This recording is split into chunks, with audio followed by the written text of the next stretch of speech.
96 years record బద్దలైంది.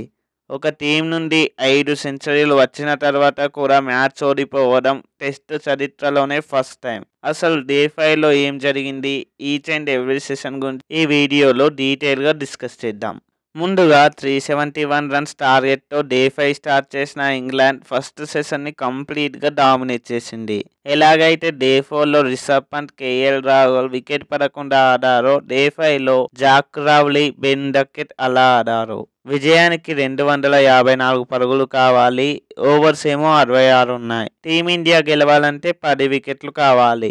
Second session ముందు వర్షం వల్ల కాస్త లేట్గా స్టార్ట్ అయింది. స్టిల్ బెన్ డకెట్ సెంచరీతో చెలరేగిపోయాడు. తనకి తోడు జాక్ క్రావ్లీ కూడా 50తో మంచి సపోర్ట్ ఇచ్చాడు.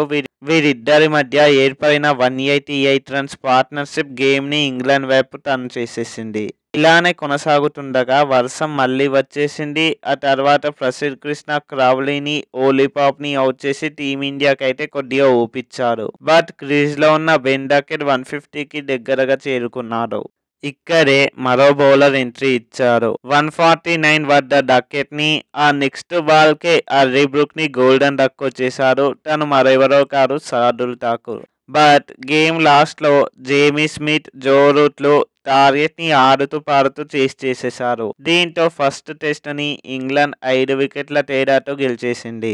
ఫస్ట్ ఇన్నింగ్స్లో 5 వికెట్స్ తీసి హీరోయిక్ పర్ఫార్మెన్స్ ఇచ్చిన బుమ్రా నుండి ఒక్క వికెట్ కూడా ఈ సెషన్లో రాలేదు. ఈ ఇన్నింగ్స్లో రాలేదు. శార్దుల్ ఠాకూర్, ప్రసిద్ధ్ కృష్ణ చెరో 2 వికెట్లు, రవీంద్ర జడేజా 1 వికెట్ తీశారు. సో ఓవరాల్గా 5 టెస్ట్ మ్యాచ్ సిరీస్లో ఇంగ్లాండ్ 1-0 తేడాతో లీడ్ చేస్తుంది. మరి జూలై 2 నుండి 6 వరకు జరిగే సెకండ్ మ్యాచ్లో టీమిండియా కంబ్యాక్ ఇస్తుందా?